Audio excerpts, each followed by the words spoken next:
Good morning, Santa Clara Unified School District and community.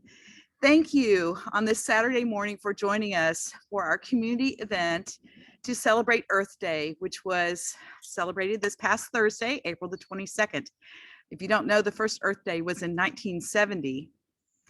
This event today includes a viewing of the documentary Kiss the Ground, which we hope will provide you information about the CO2 and initiative to lower CO2 in our atmosphere, but you're also going to learn about our district's gardening and farming activities and resources, and learn about actions that you can take today to start to support the reduction of atmospheric CO2. Kiss the Ground is a film that helps us to understand how important our role is as global citizens and things that we can do, very simple things we can do regarding soil conservation and gardening to help lower the CO2, atmospheric CO2. While there is much debate about climate change, there is no doubt that atmospheric CO2 is a leading contributor to global warming. And as a science teacher, as I watched the film, I was reminded of the conservation of matter, the law of the conservation of matter. And simply put, it says that matter is neither created nor destroyed, it is only changed. And so this film demonstrates that scientific law. To address climate change, we, as citizens of the world, will have to braid together solutions to address climate change. And this film demonstrates one of those. There's some small things that we can do to minimize the impact on the environment through actively engaging with gardening practices. And I'm a gardener. For those of you who don't know, I love to garden, and my parents were gardeners. And I think that that is a great little hobby, though it takes a long time to harvest your rewards from that. And you can do that through little things in your yard. It doesn't take a large garden in order to make that happen. Today, our team will show you how you can become involved in gardening practices. And we hope that through the event that you will share photos, why gardening is important to you, using our social media hashtag SCUSD Proud. Please stay on after the viewing of the film for a live question and answer session with some of our gardeners and farm experts here in the school district. I'd like to now turn this back over to our host and science teacher on special assignment, Krista Woodward. And I want to thank our team who is here today, including our IT director, our gardener, our STEM coordinator, STEAM coordinator. Krista, back over to you. Thank you so much, Dr. Kemp. Welcome, everyone. Thank you so much for being here today for our event. I'd like to hand this over to our farming guru, David Tuttle, and Mint, who are actually out at the farm right now. So Mint and Dave, how are you guys doing out there?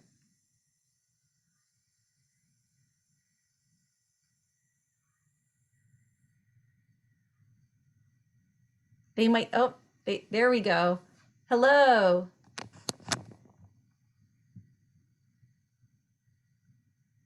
We couldn't get our cell phones to get connected, so I'm walking out here with the laptop. That's how it goes. That is how it goes.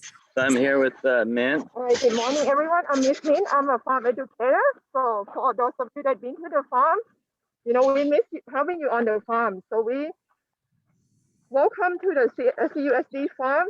You know, we usually, before pandemic, we used to have all the classroom that come here for the field trip. So we, you know, we're excited to have you guys back on the farm at the next 2 years. Okay, good morning, everybody, and thank you for joining. I got it, thank you. And my name is David Tuttle, and I'm the farm manager here at the Santa Clara Unified School District Farm. We are, I'm gonna pan around here. So we are right behind Peterson Middle School, and this is an 11-acre site, and we grow our field crops on a little over 5 acres, and we have just over 4 acres of orchard, which we grow strawberry or peaches, plums, nectarines, and apples and oranges and all sorts of other fruit. I am standing right here I don't know if you guys can see that, but so I'm standing in what is left of our winter cover crop, and we use cover crops to bring in biomass and add that to the soil, but we also use specific seeds to bring in certain elements. So we have here we have mustard, which is good for stabilizing the soil. It's also good for pollinating, for the bees to use for pollination. We also have field peas in here and oats. And the field peas are, we use those to pull in nitrogen from the atmosphere, and we sequester that in the soil. We also use the oats to pull in carbon from the atmosphere, and we add that to the soil. And then what we do is we just finished disking this crop. So we'll go ahead and disc the cover crop into the field. And when we're about 2 weeks after disking, we'll go ahead and plant into that field. And I want to show you what we have going already.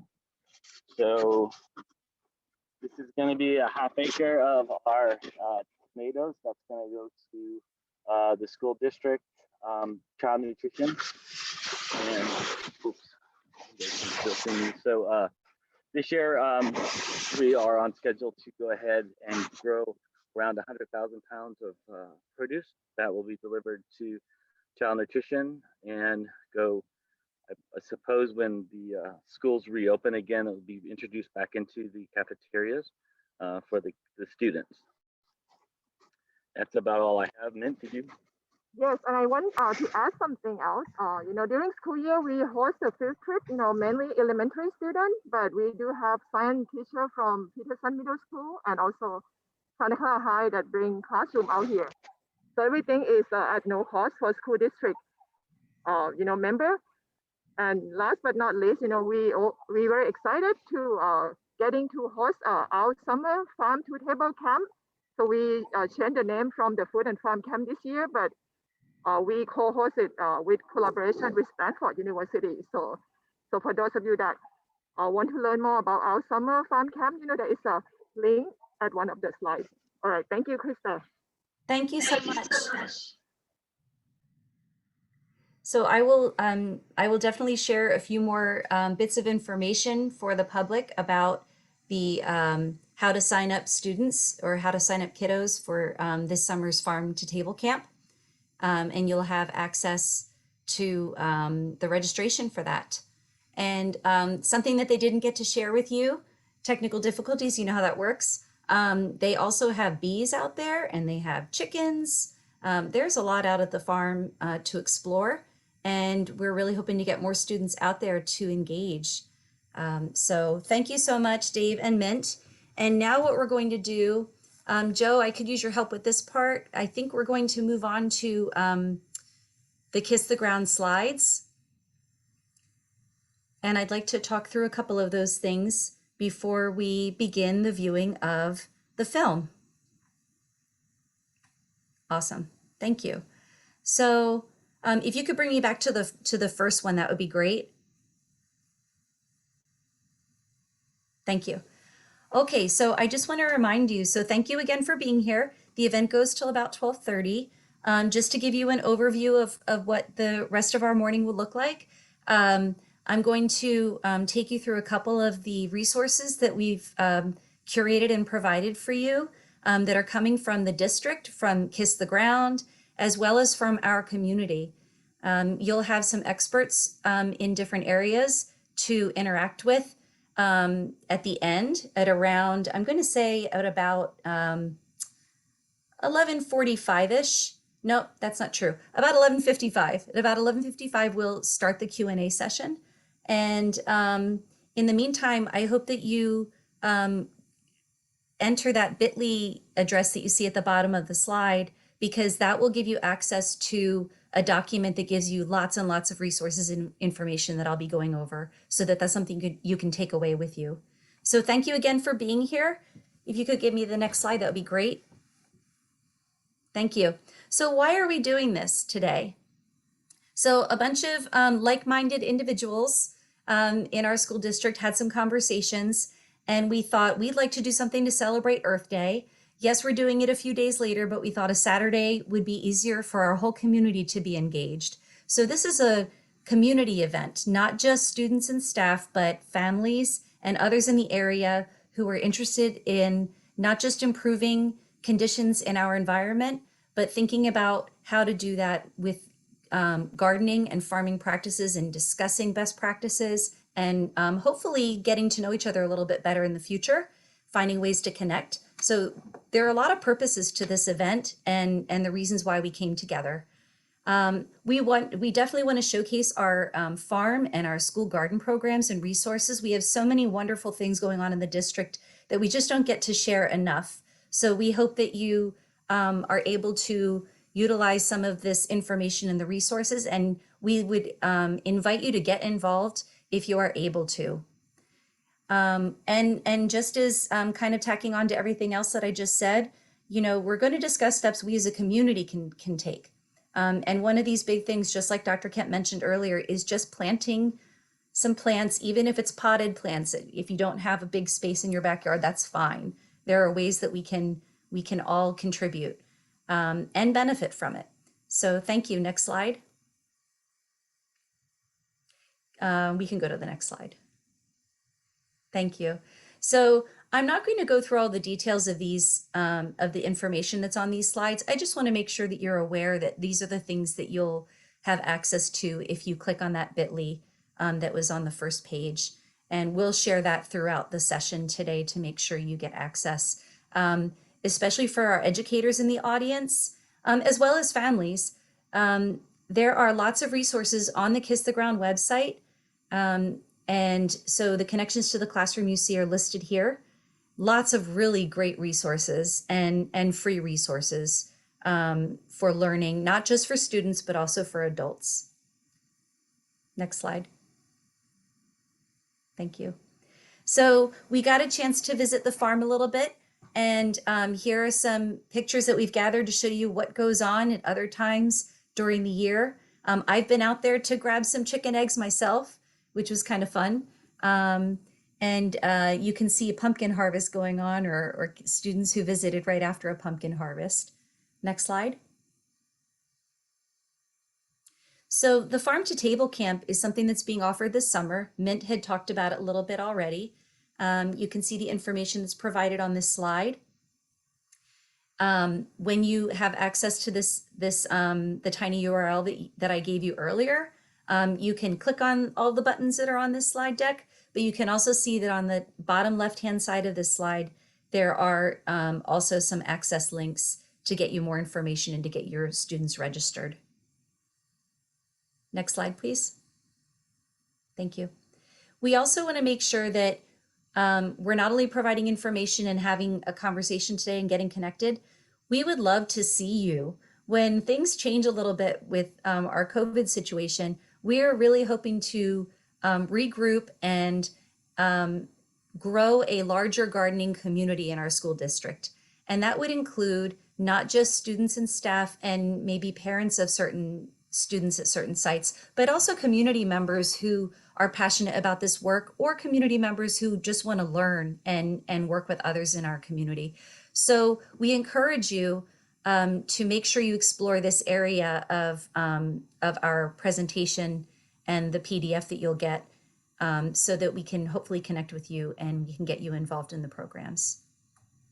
Next slide, please. And then the next two things that I have here for you are the community resources that we've gathered that we really feel strongly about the good work that they are doing. And we know that there are actually people in our panel who are involved in several of these and can give us more information. Next slide, please. Thank you. And here's another one. You can see that there's California 4-H on there. You've noticed that there are Santa Clara County connections, as well as in the previous slide, university connections. And I know we have at least one master gardener who will be able to be a part of our panel this afternoon, who works with the Wilson Adult Ed program. So we'll talk about that later too. Thank you. If you could take me back to the beginning, then I can show them the URL again so they have access to this slide deck. Thank you so much. So at the bottom again of this page, you'll see https://bit.ly and all of the other information that's at the bottom. And if you type that in, then you'll have access to this, all the information that I just provided to you. And thank you so much. Now we are going to actually start the film. So we're going to show you today the 45-minute version. There are two different versions that are out there right now. One is, I think, 87 minutes long, and that is the film that is you'll find on your Netflix account if you have one. We definitely considered showing that one, but we decided we were going to show the educational version, which is about 45 minutes long. And teachers, you do have free access to that film, and there's information in this packet that can get you there. So without any further delay, I think we're going to start the film.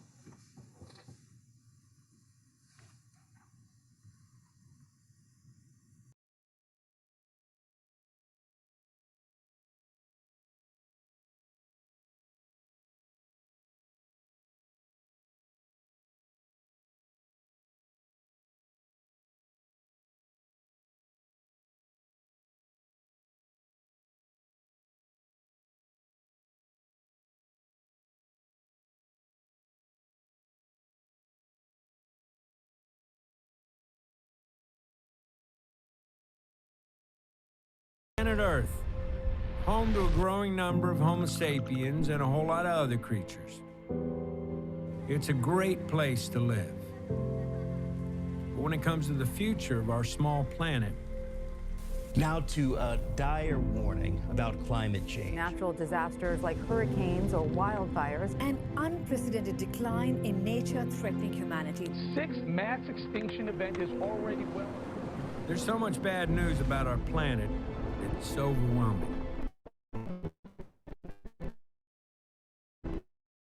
The fear that we're headed for a cliff puts most of us into a state of paralysis.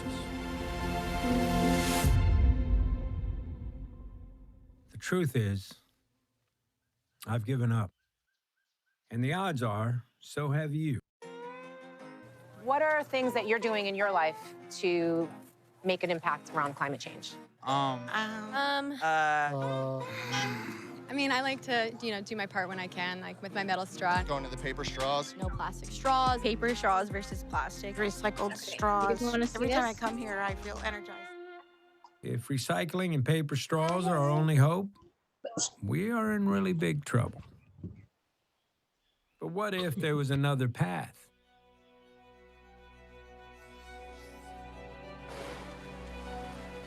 This is the story of a simple solution, a way to heal our planet and keep our species off the extinction list. In fact, the solution I'm talking about is right under our feet. And it's as old as dirt. We call it soil, earth, or ground. And due to its vast scale and its ability to sequester immense quantities of greenhouse gases, it could just be the one thing that can balance our climate, replenish our freshwater supplies, and feed the world. That's why some people are racing to save our soil, in hopes our soil just might save us.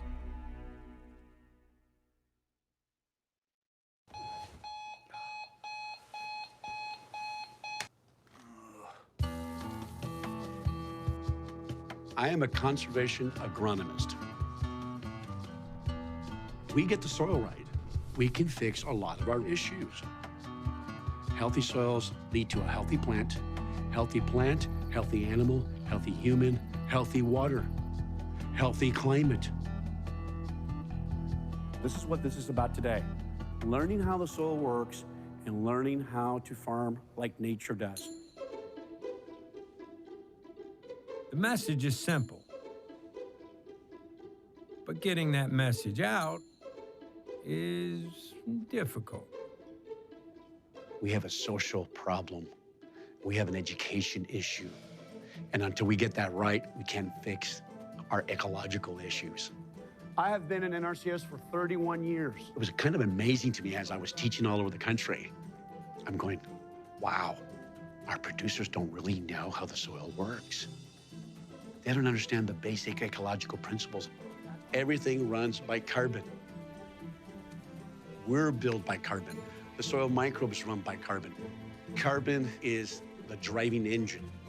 It runs the system.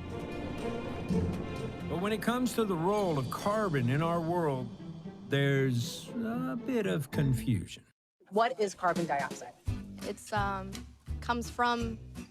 That's a trick question for me. You caught me off guard on that. I guess that would be carbon and two molecules of whatever. Something bad? It's poison that you're breathing, and it will destroy you. To be specific, carbon dioxide is a gas. We breathe it out, and plants breathe it in. We also make carbon dioxide by burning fossil fuels. But carbon isn't bad. In fact, it's the basis for all life on Earth. There's a tendency right now for us to be at war with carbon. Carbon's the bad guy, and I think this is a lost opportunity. Carbon's the good guy. We're carbon. I'm 16% carbon, and all of it came from eating vegetation and things that eat vegetation. Plants use sunlight as energy, and they pull carbon dioxide out of the atmosphere. They turn it into a carbon fuel, and that's how they grow. But 40% of that carbon fuel, they send down to their roots. They're leaking it out in a very strategic way to soil microorganisms. Plants are feeding soil microorganisms carbon, and the soil microorganisms are bringing plants mineral nutrients. And in the process of all that, those soil microorganisms make a carbon glue out of that carbon fuel. And they make habitat in the soil. They make little pockets in the soil to control the flow of air and water. And that's one of the ways that carbon gets fixed in the soil. In other words, soil has the unique ability to sequester carbon dioxide out of the atmosphere. That's a big deal. And what's even more amazing? The soil contains an entire universe of life. Here I went to years of college, and I took soil science. I didn't know. I really did not know how the soil worked. It's alive.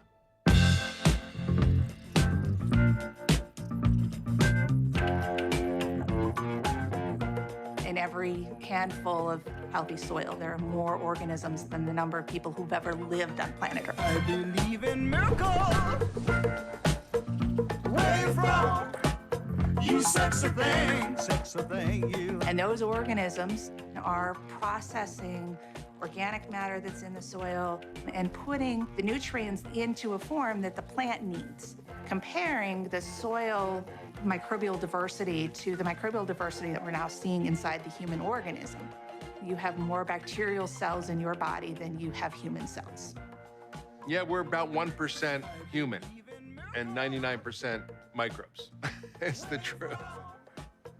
The food that we eat, we actually chew and break that food material down into little bits that get eaten by the bacteria in our gut. When you eat kale, let's say, when you're eating kale, your body doesn't consume kale. The bacteria consume the kale.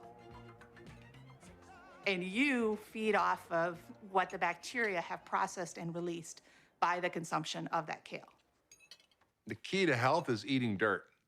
And what I mean by that is we need to eat what's in the dirt that's transferred to the plants that then we eat and create health. Taking care of the microbes in the soil is critical for human health. But spraying the soil with toxic chemicals, well, does something else. All of our soils that are under chemical conventional agriculture are almost completely devoid of microorganisms.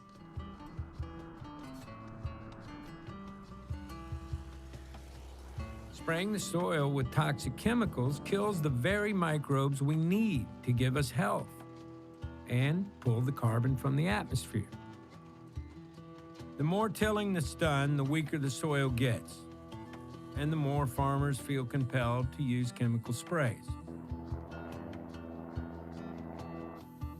This is the vicious cycle of industrial agriculture.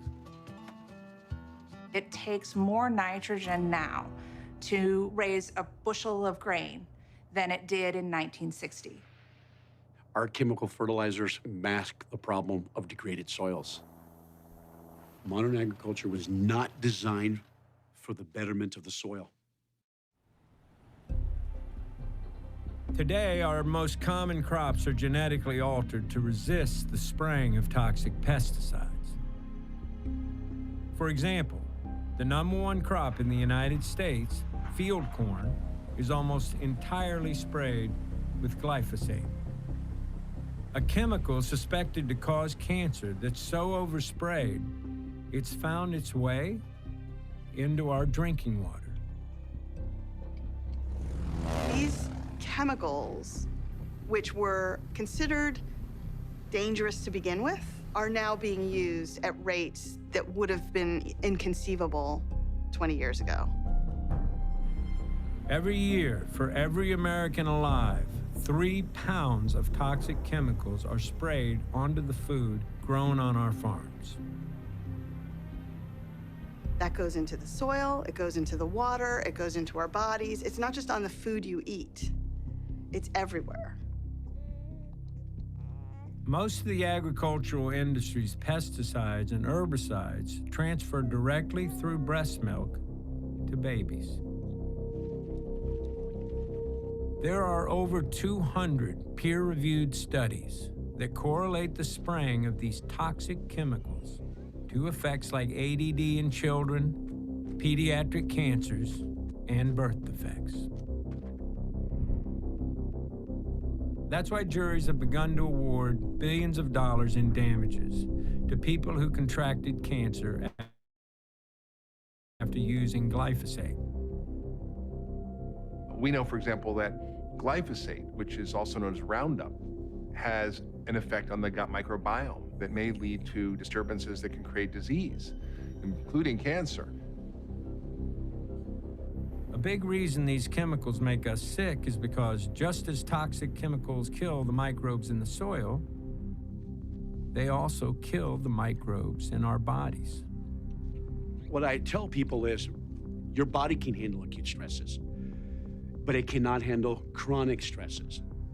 Soil ecosystems the same way. If you keep dumping the fungicides, you keep dumping the herbicides, you keep dumping the insecticides, you keep doing the tillage, chronic stress, it doesn't function anymore.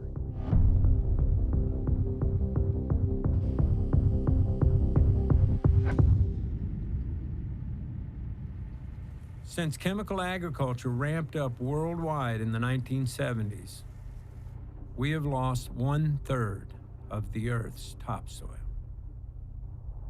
But industrial agriculture isn't just harming our soils, it's also affecting something much larger.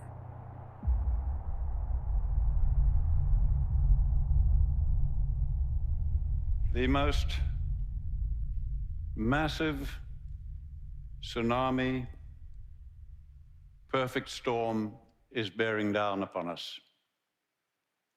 But fossil fuels, carbon, coal, and gas, are by no means the only thing that is causing climate change. Now, because the fate of water and carbon are tied to soil organic matter, when we damage soils, you give off carbon. Carbon goes back to the atmosphere.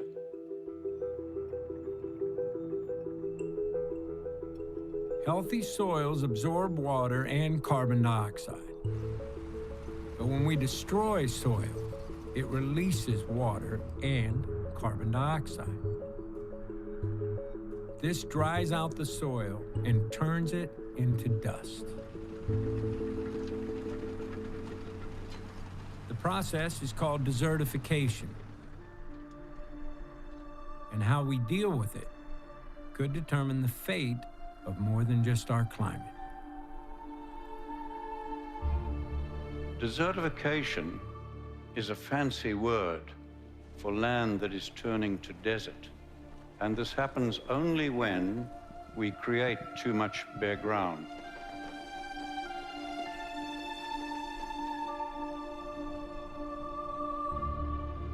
Soil and the plant and the climate are connected.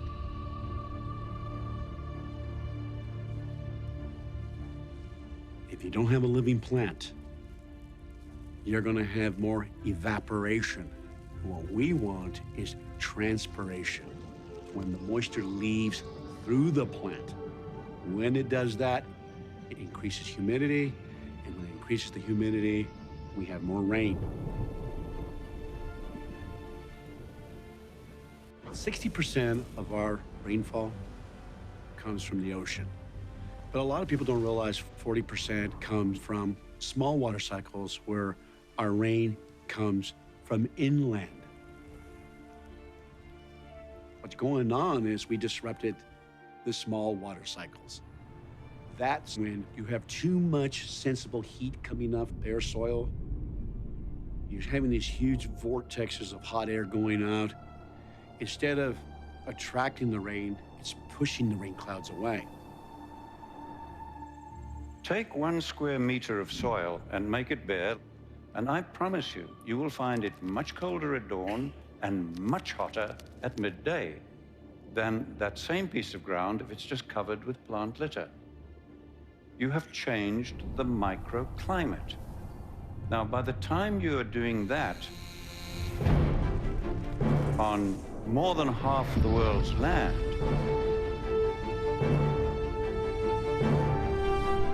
you are changing macroclimate.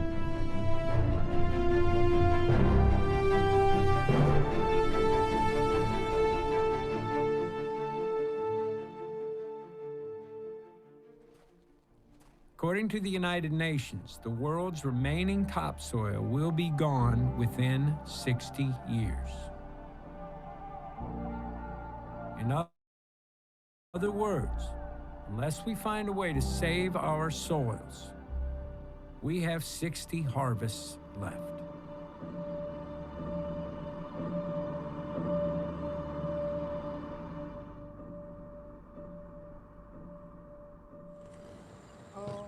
Let's do that. Do a couple demos. The global scale of the problems we face may seem insurmountable. But in every fight that seems unwinnable, there are those who refuse to give up. We're very fortunate to have Ray Archuleta with us today. Ray, as you can tell, is someone that has quite a bit of notoriety. He's got his own reality show. Now that doesn't happen. With that, I'm going to turn the floor over to Ray. And Ray, we appreciate you being here. Thank you very much. Ray. This is a supercomputer model by NASA. We're concerned of the red and purples being CO2. I want you to notice the dates. That is February, March. Now, what are we doing March, April? What do we do in modern agriculture in April? We are tilling.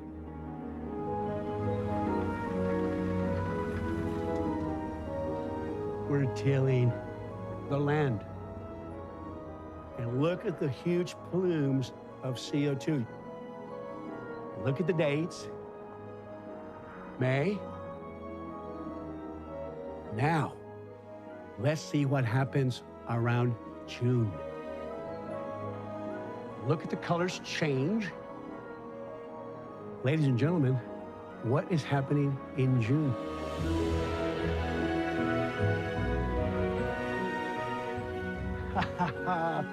Do you see how powerful the living plants are? Can you imagine if we had all our rangeland and all our cropland covered? A covered planet is a healthy planet. The first seasoned environmentalist and the editor of Drawdown, the most comprehensive plan ever proposed to reverse global warming. Please welcome Paul Hawken. Tell us why your plan is different and why it is the most comprehensive. Well, it's very different because it's the first one ever. You cannot achieve drawdown without biosequestration. Biosequestration is using plants, trees, perennials, and techniques of grazing and farming to capture carbon and store it in the sink of the soil and retain it for decades, if not centuries. What we did is map, measured, and modeled the 100 most substantive solutions to global warming. And what I mean by solutions, I mean things that are at hand. We know how to do it. They're scaling. And if we continue to scale in a rigorous but reasonable way over 30 years, we can reverse global warming. When you talk to people about this great technology that has existed for millions of years, that takes carbon out of the atmosphere and stores it safely in the soil, and that it's called plants working with soil microorganisms, it seems too simple. If we are going to succeed in balancing our climate, we do need to switch to renewable energies.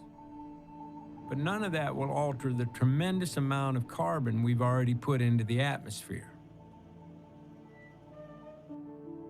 Since 1750, when the Industrial Revolution began, we've pumped about 1,000 billion tons, also known as gigatons, of carbon dioxide into the atmosphere. It's called our legacy load of carbon. And even if we stopped all greenhouse gas emissions today, that legacy load of carbon will still be there. That legacy load of carbon dioxide is still going to be warming the atmosphere for decades, if not centuries. So if all we talk about is reducing emissions, it's not enough. If electric cars and solar panels aren't enough, then what is the solution? The only goal that makes sense for humanity is drawdown, a year-to-year reduction in carbon in the upper atmosphere. Anything else is climate chaos. If we want to achieve drawdown, we have to go thank the earth and start to farm and grow our plants and trees in an entirely different way. Once you achieve drawdown, within 20 years, you have cooling. You have the beginning of cooling. So now we have a horizon that if you're 20, 30 years old, you can say, in my lifetime, we can achieve this. In other words, the very practices that heal our soils will also heal our climate.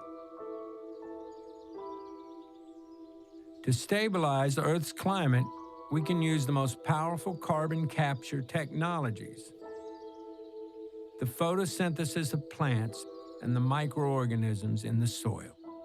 And the one type of farming that does this the best and draws down the most carbon is based on the concept of regeneration, which simply means to repair the damage we've done and make things better. So we are sitting in a food forest. This is agroforestry. It's agriculture through trees, tree diversification. I've got an avocado tree, banana tree, fig tree, coffee trees. We went from a monocrop of single Hass avocado to now having about 40 different fruit varieties on site. 'Cause my home is where my food is grown. I'm going back to the earth. By diversifying, we can now have harvests every month. If you're looking to do something that would greatly impact Mother Earth, plant a tree. You don't need acres and acres and acres to build a food forest. You really just need a few hundred square feet. You're gonna look outside one day and go, what is something we buy every day at the grocery store that instead of waiting for it to be shipped around the world to me, what can I put in my own backyard that I can do myself? And to truly be forgiven, we must all get back to living with the land in harmony. I'm going back to the earth. I'm going back. Regenerative agriculture grows more food per acre. It's scalable to our entire agricultural system, and what's more, it's already being done right now, today.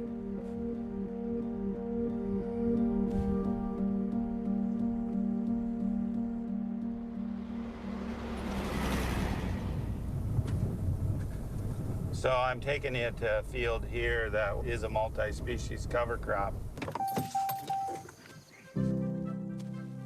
The purpose of a cover crop is to enhance the life and the function of the soil.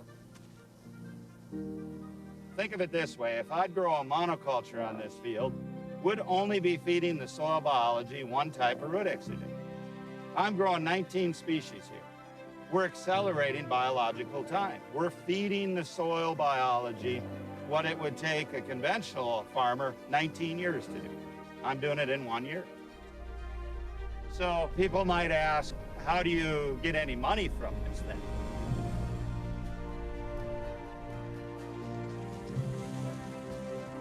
Our livestock will graze this during the winter, speeding up the process of regenerating those soils. Animals grazing living plants are a part of the carbon cycle. Here in the northern plains, our soils were formed by large herds of bison and elk being moved by predators, grazing a landscape, trampling that carbon, the plants onto the soil surface, not coming back for maybe a year, allowing full recovery.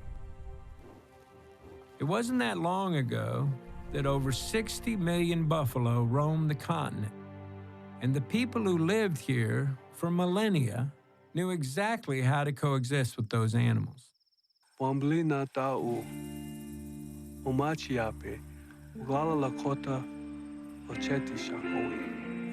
name is Charging Eagle of the Oglala Lakota of the 7 Council Fires.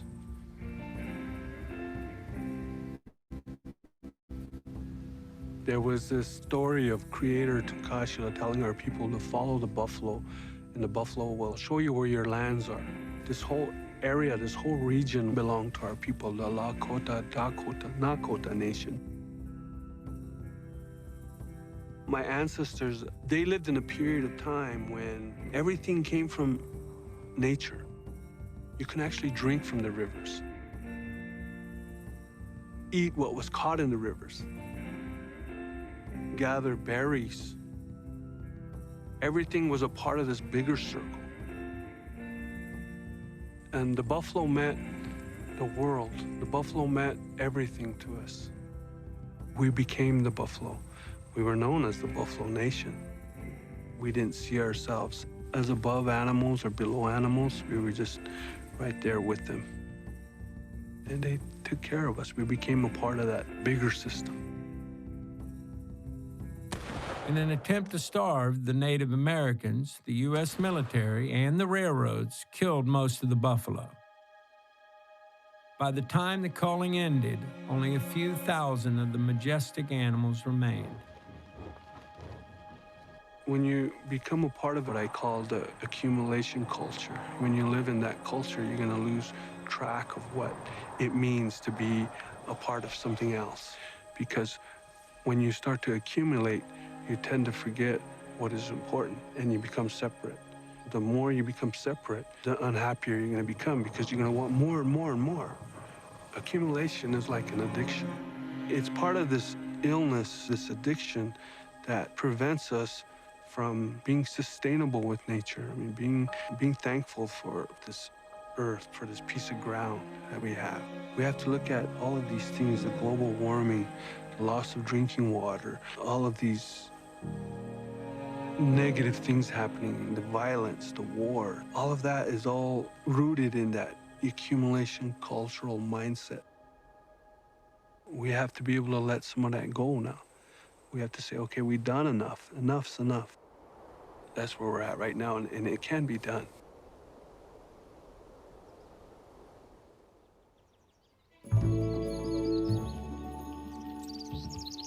Recent studies show that when cows are kept on pasture and constantly moved, like the buffalo, they not only help sequester carbon, they help rebuild entire ecosystems.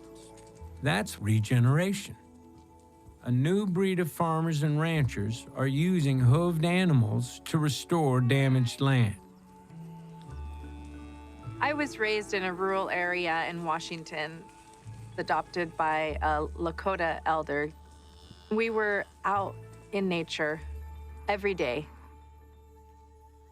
I found permaculture, and that was very influential in my life, where I could see that there could be a permanent agriculture, an agriculture that not only fed the planet, but also fed the people in a way that regenerated and didn't deplete resources. Holistic ranchers like the market guards use careful planning so their cows sequester carbon and actually regenerate the land. Cows can be good. That is one of the most controversial statements of mankind at this point. Using cattle, allowing them to roam and graze and planned grazing can literally revive enough space to create a tremendous amount of drawdown. I'm from Southeast Louisiana. I grew up in an incredibly delicate ecosystem. Conservation was always a very serious part of my life. I had no idea that the earth was desertified.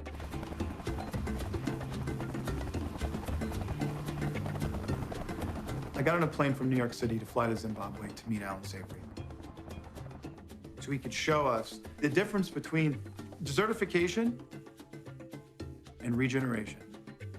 Land that has been holistically managed through planned grazing using cattle, the most vilified animal in the world. We are in Africa right now, driving through a field that has been under Alan Savory's holistic management for 9 years, and it is in Eden. This is what you call high grass. Using livestock to reverse desertification is totally scalable to about 2/3 of the world's land, and nothing else is. And frankly, that can be done at extremely low cost.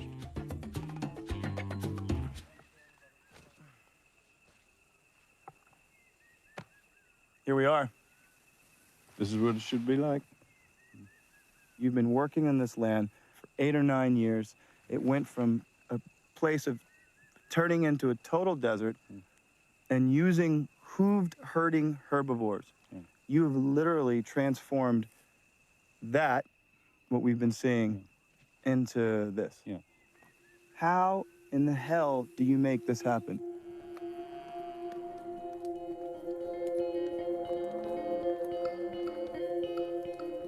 So the dung, the urine, and the hooves of the animals are what caused this grass to grow. That livestock is never on more than a hectare of this land, about 2.5 acres, never more than 3 days. Right. And they're never back on that piece of land under about 6 to 9 months. Wow. So no plant can get overgrazed. You can come any day of the year, anywhere on this land, and you will see no livestock, because they will be on less than 1 hectare of land. Unless we take you there, you won't even know it.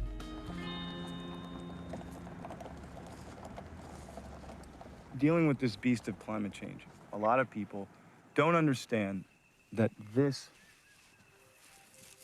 helps climate change. This sequesters carbon. This takes the one thing that we so desperately need out of the air, and it holds it, and it makes oxygen. Yeah, if we can produce solid grassland, you can pull down enormous amounts of carbon back into the soil. 2/3 of the world, roughly, is grasslands and savannas where the rainfall is too low to support a solid canopy of trees giving you soil cover. So grass is essentially what has to stabilize that soil. You look at this and you realize this is what the world should look like. This is what Africa should look like. This is what South and Central America should look like. this is what Texas should look like. This is how we win.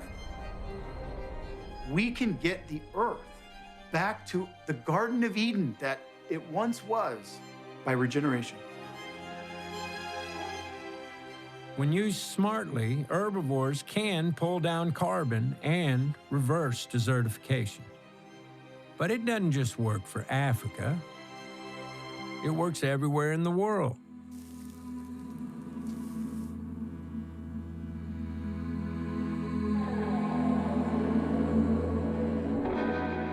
The form of agriculture that we use creates billions of lives in the form of soil microbes, in nematodes, in grassland birds.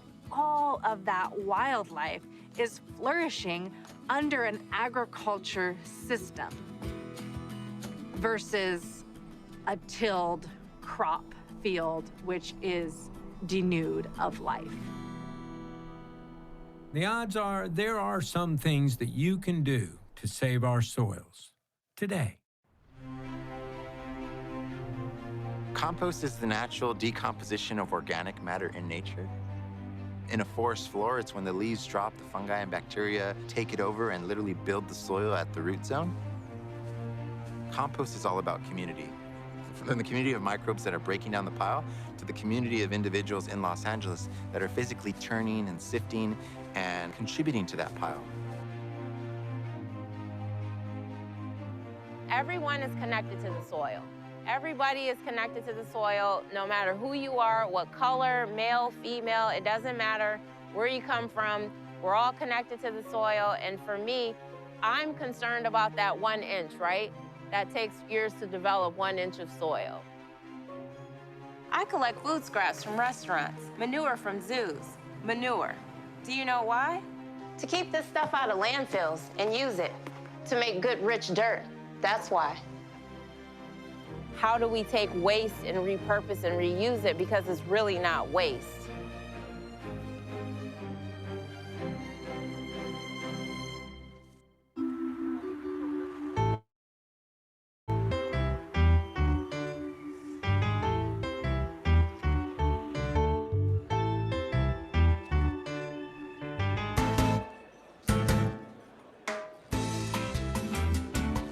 There are continents and other really large regions that are getting hit with a double whammy of higher temperatures and drought. This kills soil. It kills life. One of the solutions to that challenge is to collect the food scraps from cities like San Francisco, turn them into compost, and get it onto local farms, and that helps them retain water because compost is a natural sponge. The unfortunate reality is most trash or garbage gets incinerated or sent to a landfill. We collect our food scraps, we put them in the green bin, it goes off to Recology's compost facility, we turn it into compost and it gets on a farm. That's a simple solution. Compost is just one of a suite of soil-based carbon capture solutions.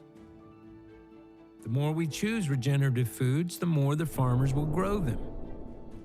We're at a critical moment in human history. There could be a way to eat food that heals the planet. The way we're articulating it is the regenerative diet. If we do eat meat, we need to eat meat that comes from pasture-raised, grass-fed, humanely killed animals. This is the most crucial choice all of us can make for the future of the planet. What are we eating? What kind of farming systems are we supporting? Are we regenerating the earth or are we degenerating?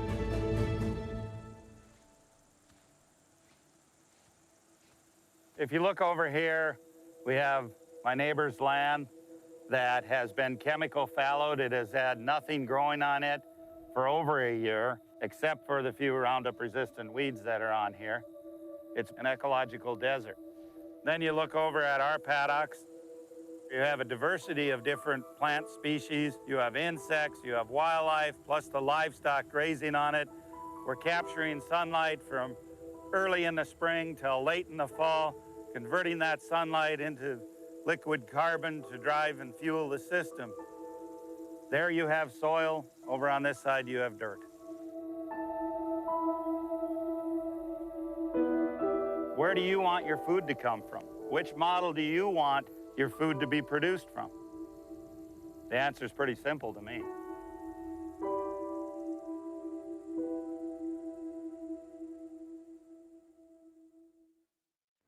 All over our planet, people are using the practices of regeneration to heal the land and balance the climate. Some of these projects are big. We know that about 25% of the world's land mass has been degraded by human beings over historical time.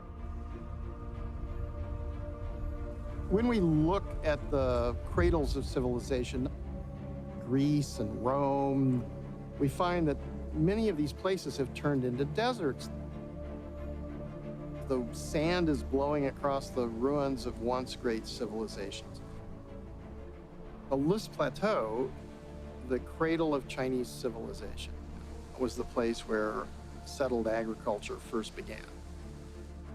When I was asked to film the baseline study in the List Plateau, I found myself alone, standing on a mountaintop, and I could look in 360 degrees and there was no vegetation. This was fundamentally ecologically destroyed. It was called the most eroded place on Earth, filled with miserably poor people. So I felt that I had to spend the rest of my life dealing with this. It was hard to imagine at that time that you could restore that. So from about 1994 till 2009, 14 years, an area of 35,000 square kilometers, approximately the size of Belgium. They had the top Chinese scientists, they had international scientists from the World Bank supporting them. They created mapping systems with satellites so that every watershed had a unique address. The results were stunning.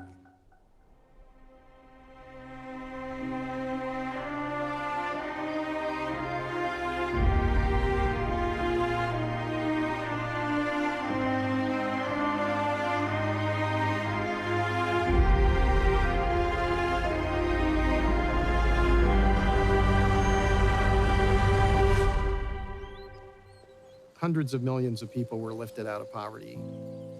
We met people who were illiterate, and their children now go to the top universities in the country.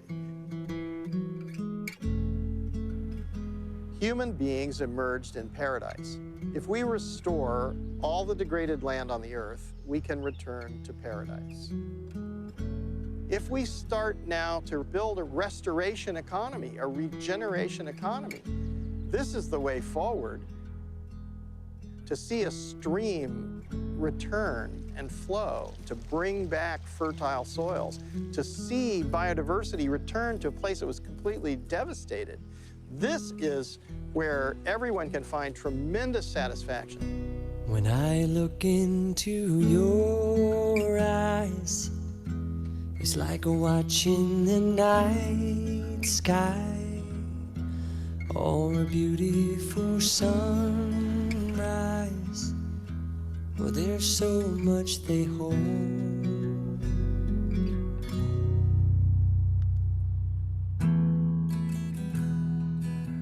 So let's restore a little bit of paradise every day. It's not that difficult. If we stop distracting ourselves with shiny objects and we start to think about what's really important to us, to see biodiversity return to a place that was completely devastated. This is where everyone can find tremendous satisfaction and the meaning of our lives. We're all in this together. Every action that we take affects every other action, like a ripple in the pond. So what decision are you going to make that will make a positive impact on this beautiful planet so that our great-grandchildren, 7 generations in the future, can actually go up and hug an old-growth redwood tree and swim in clean waters and be able to open their mouths and drink while they're swimming?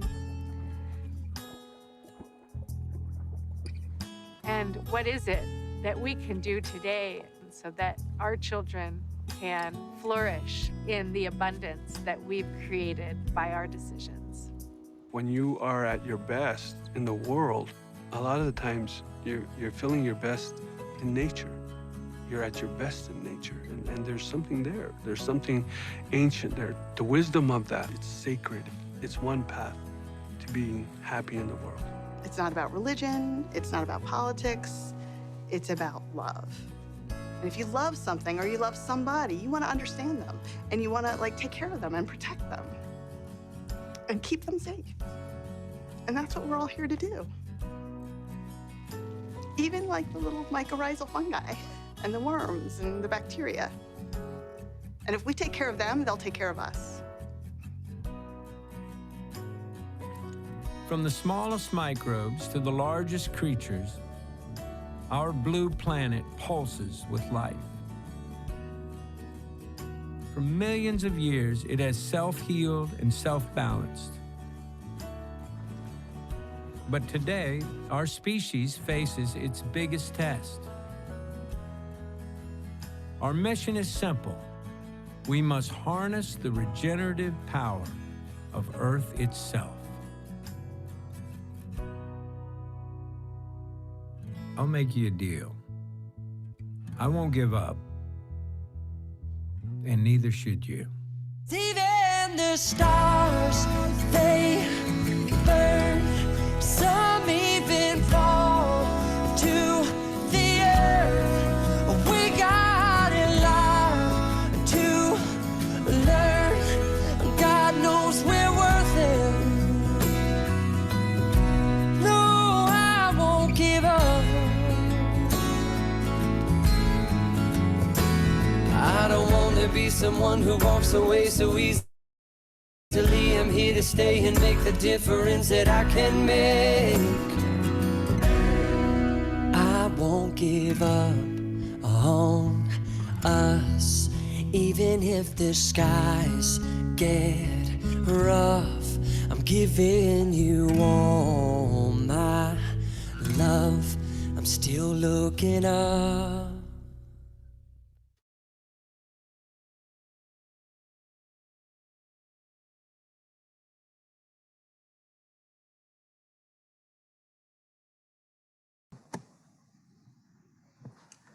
We hope you enjoyed the viewing of Kiss the Ground. That was the 45-minute version, remember, the educational version. I, as a teacher, am still taking notes, still learning something new, thinking about all the connections to things that I've had discussions about with my kids in my house, applying it to what we do in our backyard with our own little garden that we're doing. And also, I'm really looking forward to having conversations with our panel in just a little while here to have further discussion. I hope that you enjoyed it. I hope that you learned a lot of new things. And I hope you have lots of questions about, I guess the biggest one would be, what can we do? What can I do? And I'll bet there are a lot of things that you're already doing. I can't wait to hear from you. I hope that you participate in our Q&A session in a little bit. So what I'd like to do next is, if I could have help with pulling up the slide that is the Kiss the Ground food guide. It's the link at the 1140 mark.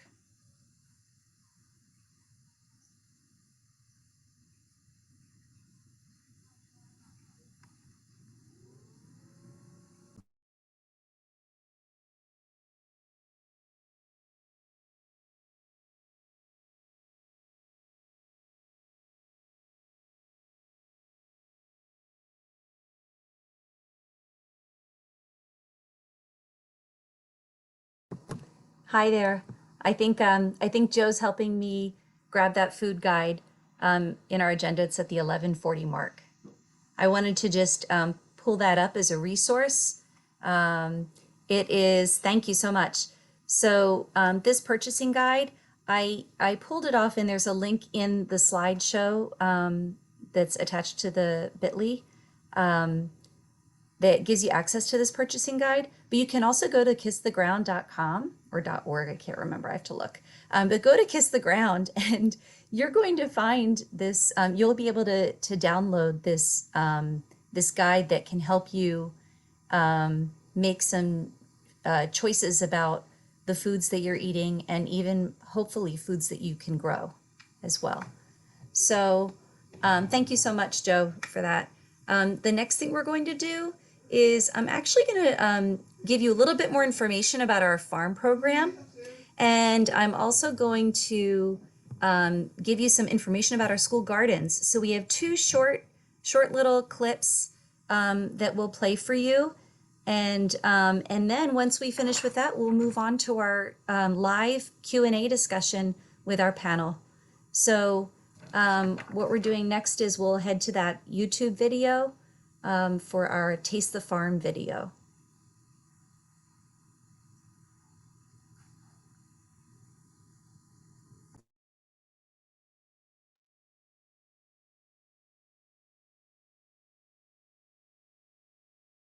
Awesome, thank you.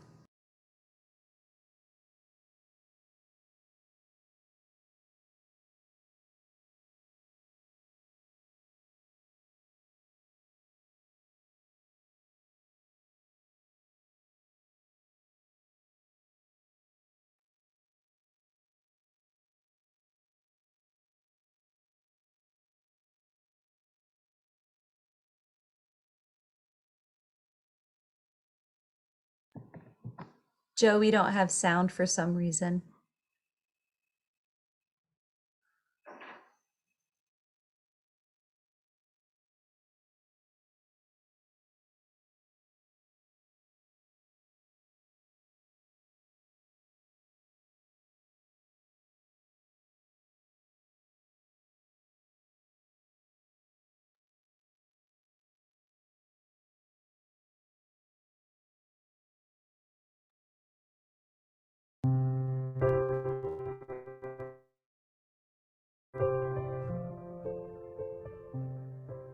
My name is Karen Luna. I am the Director of Nutrition Services for the Santa Clara Unified School District. So Taste of the Farm is our version of Takeout Tuesday, which became very popular in March with shelter in place. Right before COVID began, we were planning our annual farm dinner at the farm. We started talking about the taste of the farm and wanting to share our chef skills and our beautiful farm produce with our community again. Today we're doing our farm to table dinner. We're fortunate to have a farm where we can gather out the freshest produce, and we utilize that farm produce to produce menus, which we present every Tuesday here at Wilcox High School. We do the starters, entrees, desserts, all from scratch. And I'm happy to do it. It keeps me in my my element, and it keeps me busy, and I love what I do. So we launched our Taste of the Farm dinners in June, and it highlights our chefs and their cooking abilities, utilizing whatever is the freshest and most in-season produce from the farm. And we're actually expanding it.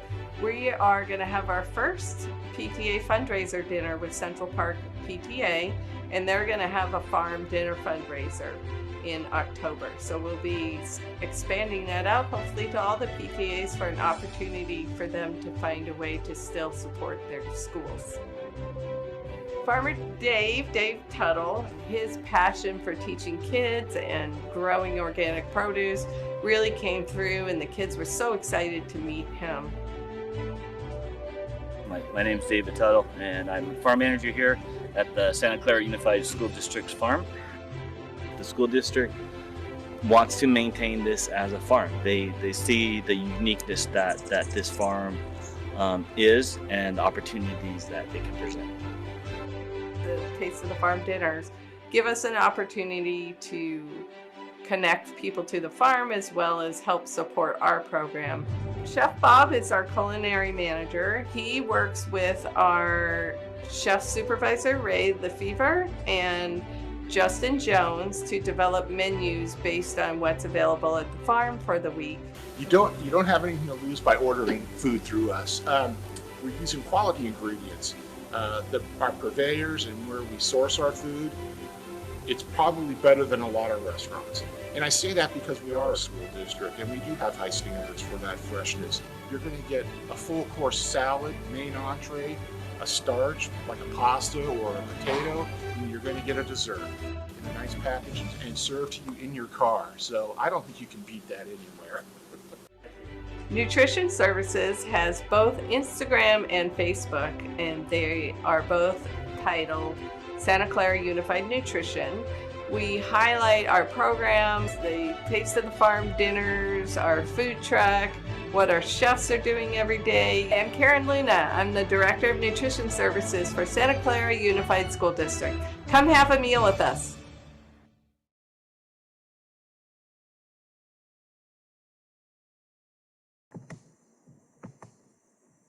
Awesome. Thank you. We've got one more thing I want to highlight before we get to our live Q&A panel, and this is going to be a focus now from the farm to our school garden programs.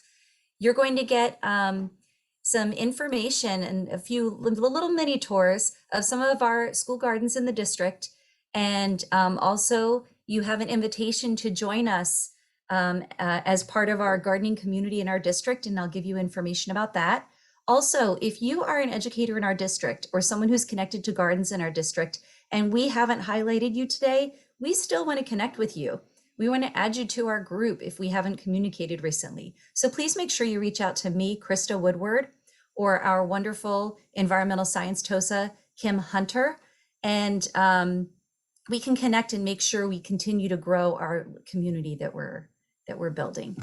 So thank you. And the next thing we'll do is, Joe, that next link is a link to a slide deck that actually has audio that will play as you play the slide deck.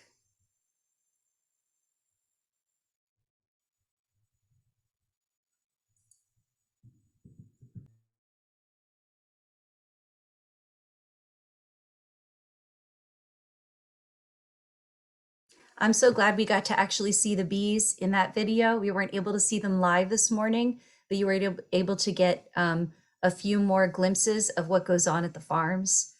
And also I kept wondering what kinds of foods are actually coming from the farms. So I was happy to see more information about that in the video.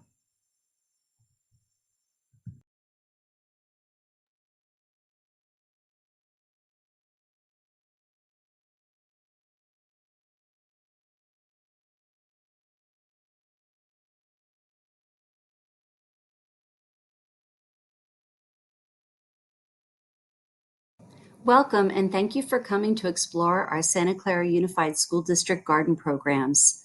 Let's take a tour of some of our school garden programs in the district. Bowers Elementary School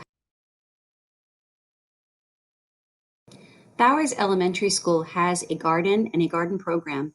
Bowers Elementary is located at 2755 Barclay Avenue in Santa Clara.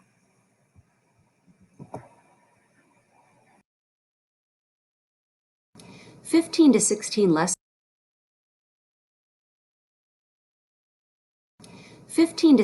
lessons are taught per grade level at Bowers, each with a different focus. So for kindergarten, students study worms. In first grade, students work with plant anatomy and plant needs. In second grade, students do soil explorations. In third grade, the focus is on the pollinators. In fourth grade, fourth graders study composting. In fifth grade, groups plant out a garden bed and even choose what amendments to use for their plot. Fifth graders learn about how to space plants apart and to take into consideration what particular types of plants need. Plants are observed and students discuss which plants grow better and why.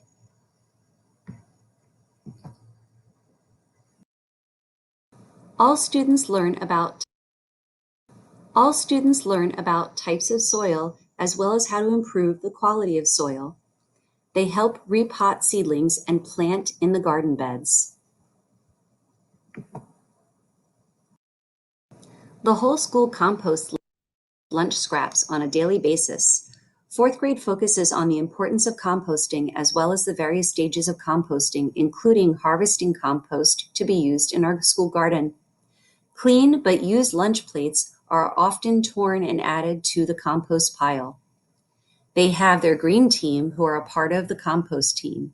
These students help manage the collection of lunch food scraps and ensure the scraps end up in the compost area in the garden. The third grade classes compost at the end of every week. Composting is a team effort across all grade levels at Bowers. All students participate in vermicomposting. The red wrigglers are fed on a weekly basis using food scraps from lunchtime collections. The vermicompost is used in Bowers school garden beds when planting to show students how we can utilize our food scraps and reduce waste.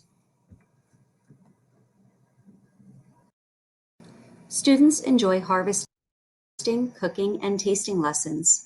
With a variety of lessons, many students who aren't green food fans end up at least trying and often liking fresh produce from their garden. Pesto, air-fried broccoli, and kale chips are just some of the students' favorites. Even staff members join in on Bowers lessons. The Central Park Garden is located at Central Park Elementary at 2720 Sonoma Place in Santa Clara. Central Park's garden is in its 5th year and continues to grow and evolve each year. Karen Gorder and Jennifer Zeitler co-teach garden lessons at Central Park Elementary. They teach garden lessons to kindergarten through 5th grade students. These lessons include environmental literacy, sensory explorations, tastings, garden upkeep, mindfulness activities, collaborative games, connections to classroom education, and are aligned with the next generation science standards.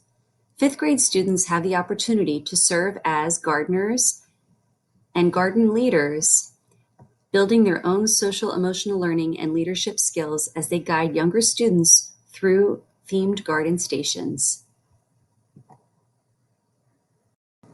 5th grade garden leaders guide younger students through themed garden stations. While guiding others, they deepen their own knowledge about the concepts they are demonstrating, all while developing their own social emotional skills. Communication, patience, empathy, and reflection are just some of the leadership skills they are growing. Performing arts is integrated in garden education as 5th grade garden leaders perform engaging skits at the beginning of lessons to a captive audience. Lessons include learning about soil, what it is, how to care for it, and which nutrients are important to support growing plants. Students work in teams taking soil samples and dissecting it to discover its components. Learning about soil leads to an argumentative discussion using supporting evidence to determine whether soil is living or non-living. Students explore soil nutrients created from composting. During snack recess and lunchtime, students determine which food scraps are compostable. These food scraps are added to the worm bin and compost bins, recycling these nutrients back into the garden soil. Composting provides an authentic learning experience where students can draw direct connections between soil sustainability and the recycling of nutrients. The concept of sustainability is further developed through the propagation of succulents, where students learn about water conservation. The garden classroom provides students with many real-world learning opportunities. Learning is made visible through documenting what students wonder and through sketching garden observations. Using these notes, students learn new ways to communicate what is happening in our garden. Students use their senses to explore the garden. students have the opportunity to observe, smell, feel, and taste a variety of garden plants and flowers. Last school year, Central Park received a Charlie Cart as a donation. With the Charlie Cart, they plan on integrating cooking, nutrition, and science education. Laurelwood's garden, the Paw Patch, is located at Laurelwood Elementary on 955 Teal Drive in Santa Clara, California. Laurelwood students get opportunities to explore the organisms they find in the Paw Patch.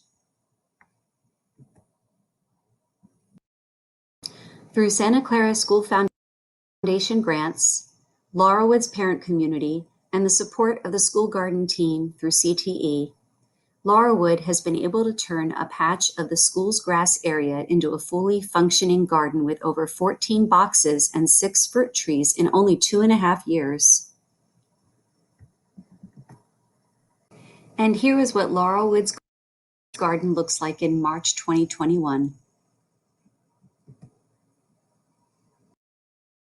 A local Boy Scout troop has helped Laurel with many projects, including building new boxes and making a weather station. They can't wait to use this with the kids in the fall. Classes will start growing seedlings in the classroom as part of their science curriculum, and then can continue to see them develop once they are moved into the Paw Patch. Thank you for taking a tour of our Laurelwood garden. The Paw Patch could use your help. Some things that the Paw Patch needs: help with getting a composting program going, constant weeding, and adopting or taking care of one of our 14 boxes. The Pomeroy Learning Garden is located at Pomeroy Elementary School at 1250 Pomeroy Avenue in Santa Clara.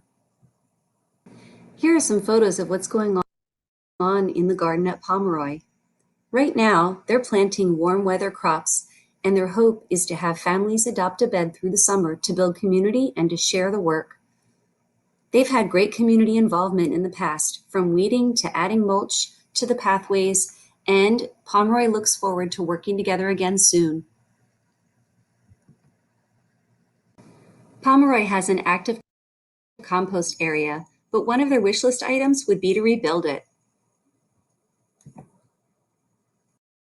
Pomeroy students did Native American Three Sisters planting, where they planted 3 mounds of corn, beans, and squash. This is a collaboration with 3rd grade teachers to complement their social studies curriculum. A lot of work has been going on behind the scenes to get Pomeroy's garden established as more of an outdoor classroom for all students TK5 to learn outside. A recent grant from the Open Space Authority has allowed Pomeroy to add tables for students, and Pomeroy's PTA is supportive in providing tools. Most importantly, they've been able to collaborate with other garden educators in the district to learn from what they are doing and to dream of ways to connect the garden with existing curriculum to make it come alive. Students planted new trees donated by the Kiwanis Club.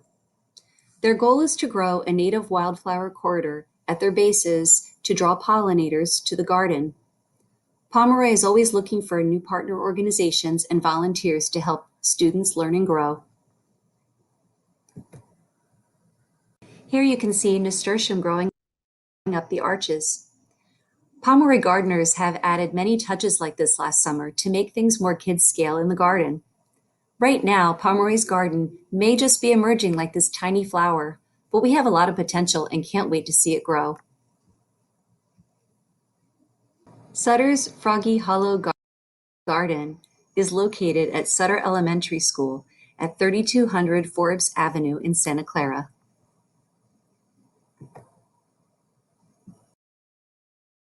Here you can see beet harvesting and seed exploration with sunflowers and pumpkins grown in the garden.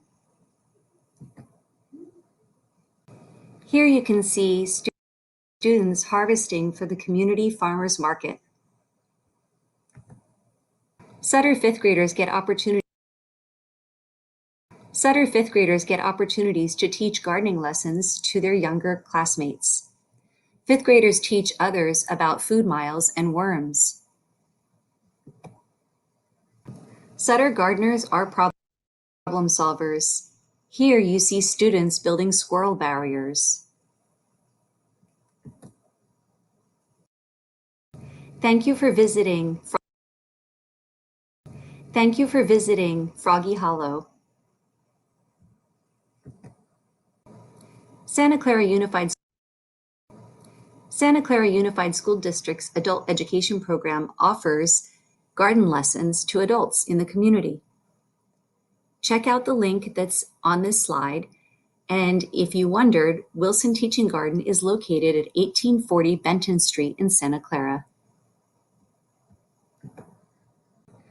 The Wilson Teaching Garden is made possible because of a partnership between the University of California Cooperative Extension Master Gardeners and Santa Clara Unified School District's educational options. Wilson has a walkway that leads you towards several different garden plots, and there are also apple trees in bloom.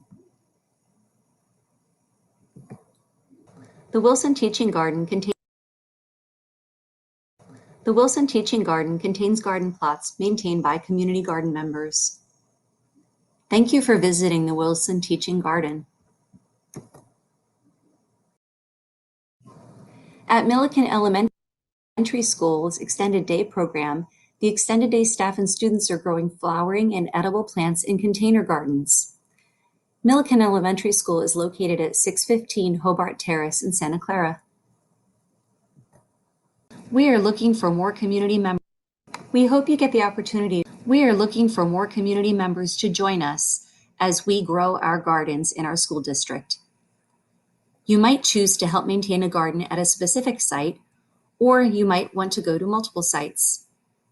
You can come to one of our district gardening and weeding days, or you might become a part of our roving, growing gardeners. In any of these cases, we'd like you to visit the bit.ly address that you can find at the bottom of this slide. We will contact you once we have your contact information. We look forward to hearing from you.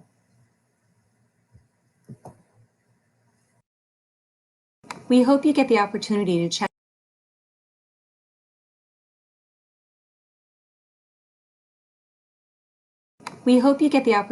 check out these school and classroom resources. Teachers, if you're looking to grow your school garden or want to share and connect with other gardeners in the district, please reach out to Kim Hunter and she will get you connected.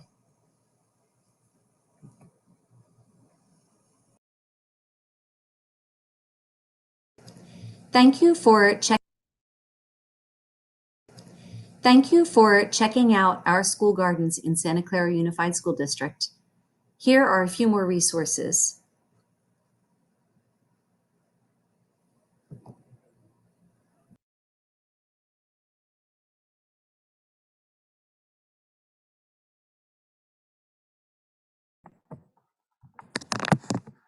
Thank you, Joe. I know that for some reason that sound was a little bit glitchy, but I appreciate you working through that with us. So, viewers, you had a chance to see what was going on in at our school farm, as well as some of the things that are going on in some of our school gardens in our district. And now we're going to open up to questions from our viewers, and we're going to have a discussion with our Q&A panel. And so Q&A panel members, can you please turn on your cameras? And then we will introduce ourselves. And I think I'll just call on each of you if that's okay, so that I can have you introduce yourself. So Cynthia, you're in my top left-hand corners. I'll start with you. If you could tell us who you are and what organization you're representing. Okay. Hi, I'm Cynthia Mallison. I am a third grade teacher and garden teacher over at Bowers Elementary, and we have our weekly classes when we're in person. Thank you. And then I'll go to Jennifer Zeitler. Hello, everyone. I'm Jennifer Zeitler, and I teach 5th grade along with I co-teach K through 5th grade lessons at Central Park Elementary. Thank you. And I see Freya.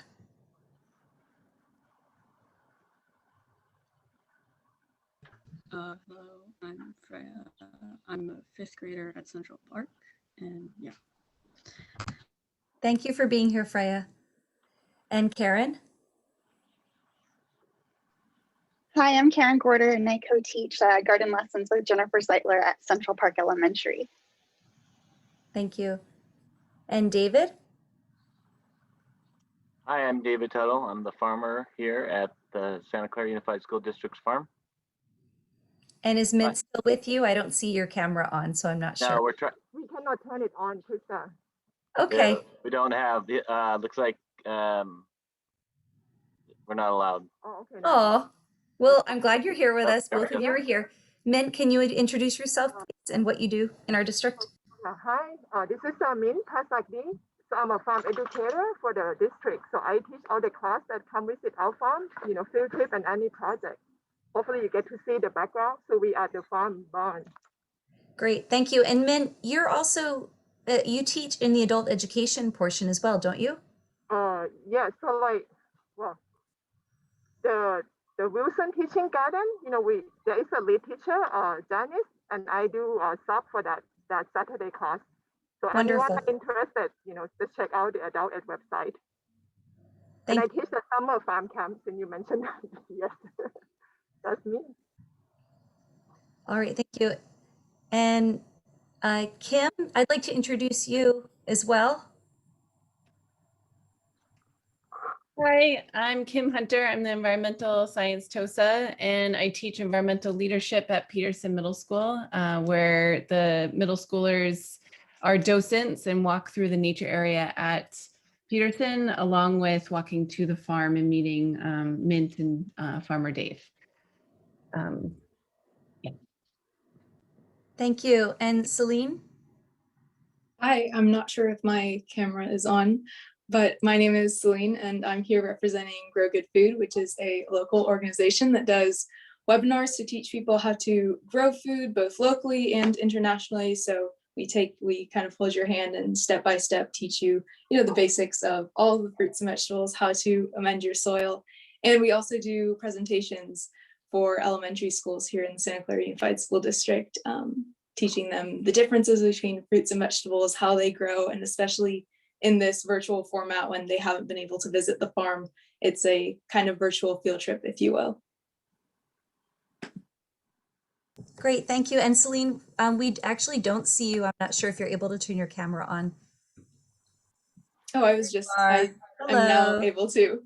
All right, wonderful. So thank you panelists for being here.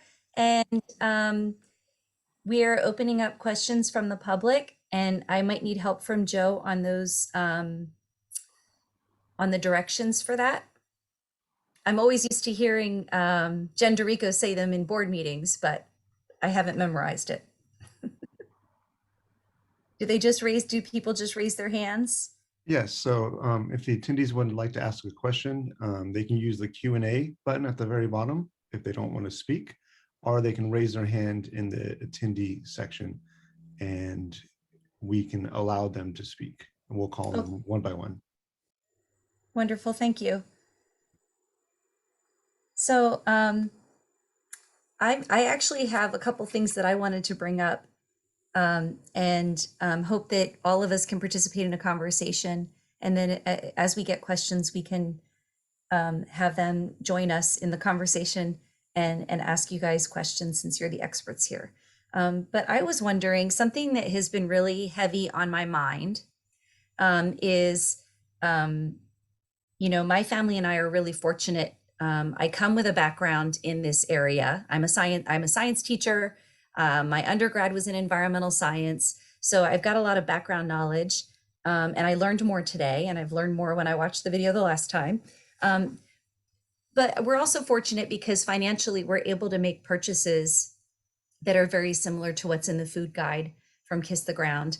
And what I want to say is that I think organic foods and grass-fed grazing animals, food that we get from these sustainable practices is more expensive.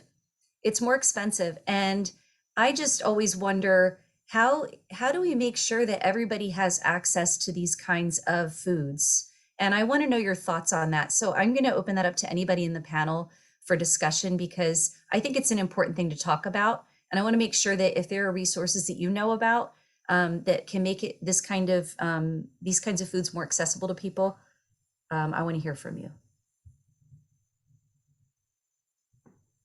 So maybe if anyone wants to contribute, maybe you can just put your hand up, and if you have something to add as a solution, that'd be great.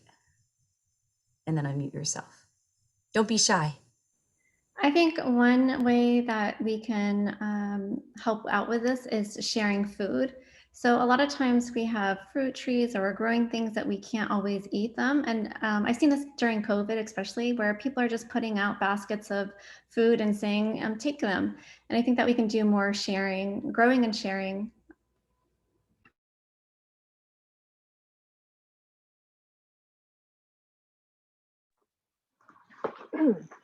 I do want to make a point, so growing healthy food or organic farm does cost more than growing conventional food. I think it's one knowledge that at this point, with the demand of population for eating more healthy food, that would help with the price to go down. So that's tied to like health economic issue.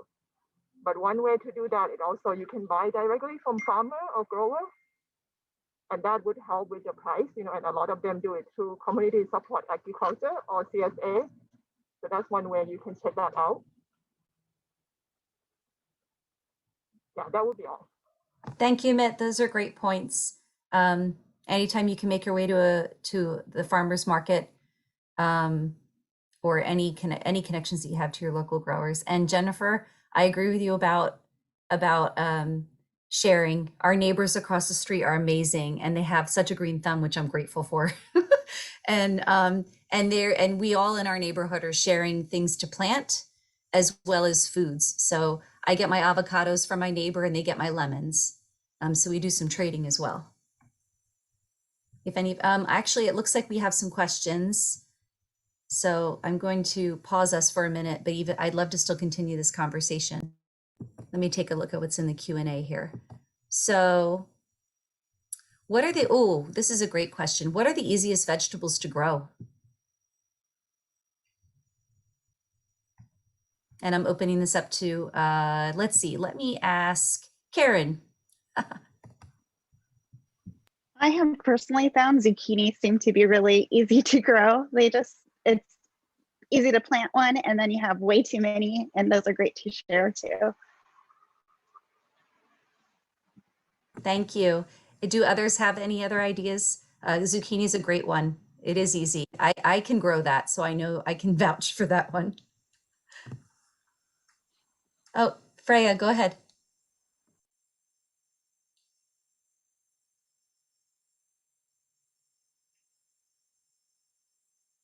Freya, are you? Sorry, my internet's off. So there you go. Personally, we have a garden, and personally, we find it easy to grow tomatoes because they're really easy to plant and they grow pretty quickly. And yeah, and also bell peppers. We've had a lot of those. Yeah, those are plants we find that are pretty easy to they're easy to plant, and they kind of grow pretty quickly, and you can get a lot of them. Thank you. Cynthia. I found that if we want something quick, lettuce tends to grow very quickly. It's just you throw your seeds in and cover it lightly with soil. So that's a nice one. Sugar snaps are also a great one for growing. Normally, we're lucky around here that we can grow sugar snaps like most of the year.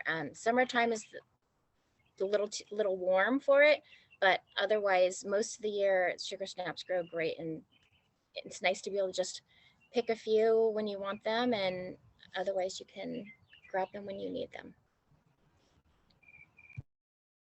Thank you. I'm going to go to the next question, and this is a great question. I'll be honest, I'm not sure if we have anybody on this panel who has the answer, but we will give it a try. So where do they source the meat from for the farm to table dinners? That's a great question. I wonder, Farmer Dave, do you have any, do you know about that, or do I need to pass that question on to Nutrition Services? I would probably pass that on to Karen Luna, the director. But okay. I recall, actually, I know for a fact they buy for those dinners. They buy it's a grass-fed product. I think it's it's on the coast in Northern California. It's really outstanding, and you can definitely tell the difference between grass-fed and grain-fed meat. Great, thank you. Thanks so much. So let's see here. Another question we have is, okay, my yard is dry and barren. I want to plant a garden with my kids. What is the most environmentally friendly way to get started? I could see this coming from any one of our school gardeners, or Celine, maybe you have some ideas as well. Yeah, absolutely.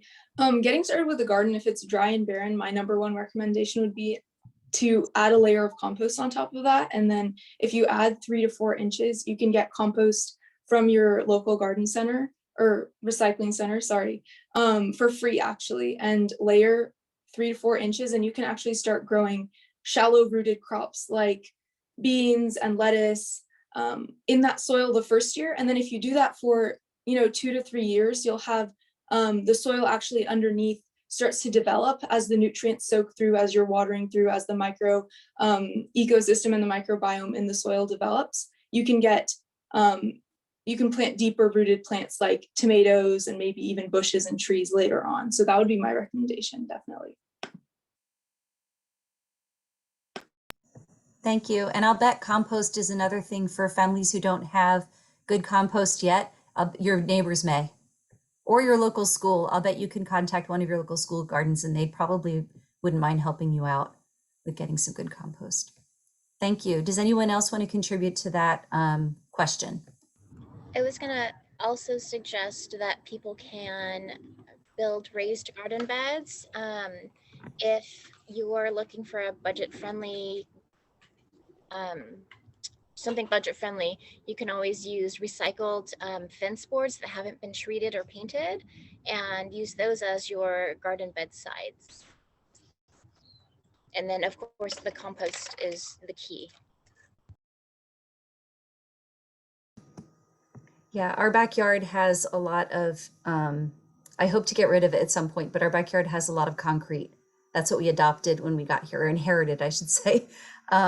And so we have garden beds, we have big barrels with our plants and trees in them. And then we're lucky to have a little one of those compost barrels that you turn, and then a whole system on our side yard. And so, yeah, you just kind of have to plan out what you want it to look like. And there are lots of ways to do it, thank goodness. Karen, I see your hand raised. Is that a new hand? It's related to the question.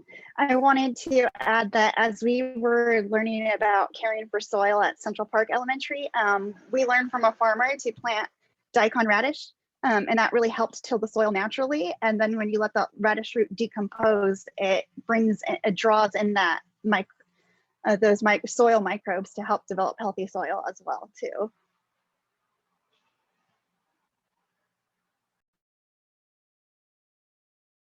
Great, thank you. Sorry, I'm moving around the chat window and looking at your faces to make sure I'm not missing anyone who wanted to contribute. I know I could do it differently, but that's what I'm doing right now. I see Min's hand. Go ahead. I'd like to add, a couple of local resources. So if you live in city of Sunnyvale, you are qualified to receive a free compost from the city of Sunnyvale. So that's one thing. And then for any city around here, there's a free Saturday composting workshop. So if you want to learn about how to make compost, go to the county website. It's a home composting education program, and I believe we link everything on your slide deck as well. So that's a great program. And City of Santa Clara, after you take that class, you are qualified to buy a compost bin at a reduced price. Thank you. I have a question, follow-up question for you, Mint. If you're in Sunnyvale and you want to get the compost, I mean, I could just picture myself Googling Sunnyvale and compost and see what I get, but do you know where we actually go to get that information? I think it's, I think Recology is associated with City of program. Sunnyvale that actually does the composting. Okay. So the specialty is the garbage company, and I think Recology is the one that takes the material, makes it into a compost. I believe the city like you can go pick it up for free. You know, there is an address on the website. I'm not sure where's the location, but they do require the ID that identify that you live in city of Sunnyvale. So that's a requirement that you must have. That's awesome. Specifically, if you go to the smart station in Sunnyvale, and a lot of cities have this too, Mountain View, you can drive up, present an ID or a water bill or something to show that you live in Sunnyvale, and then you can fill up your bucket or your trash can and then drive off. And you can do that once a week. Oh, wow, that's awesome. They have it open every day, but I think you can only show up and get compost like about once a week. Okay. Thank you. Okay, I see a couple more hands up. Any chance we can, I'd love to move on to the next question, but I think Kim might have something else to add. Yeah, sure. I just want to quickly link vermicomposting to the conversation, because you can, even if you have an apartment and you have a patio, you can have a little spot where you can have worms that decompose your food waste. And it's a teachable moment if you have little people that live with you. Thank you, Kim. You're making me think that I will hope that we have enough information on vermicomposting on our website. I think probably the gardener group in here probably has some activities and information on their garden slides. Am I right? Yeah. So so we do have some information linked in there if you want to learn more about vermicomposting and how to do it and why it's so beneficial. Okay, let's see here. I'm going to move on to another question. We have several questions here. I'm getting behind a little bit probably, but this is great. So another question is, let me make sure. How can one improve the used soil from the old pot? So I'm guessing we're talking about maybe like, it's happened to me, a plant that looks like it needs a little help. Is that maybe what we're talking about here? And I'll bet it connects back to what we were just talking about, but I'll open it to someone to help out with that answer.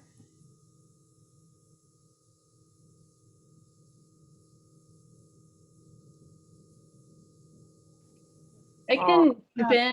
Oh, sorry, Karen. You can jump in. You can. Oh, I was going to say you could jump in, Kim. I was going to say, something that I learned from a farmer was that they say that to compost their old potting soil and to refill it. Another thing is to add like that layer of compost to your current pot. And something we were doing with students this year is to teach them regenerative soil practices. Is we actually had them grow cover crop in a container and then chop and drop it too to help renew the soil. That's great. Kim, did you want to add anything, or is that pretty much what you were going to say? That was what I was going to say. And to add to the compost, like Karen and Jennifer at Central Park, I've noticed they make compost tea, and they have the compost tea, and it's just like tea. You put a little bit of compost, put water in it, let it sit, and then pour it into your house plants, potted plants, what have you.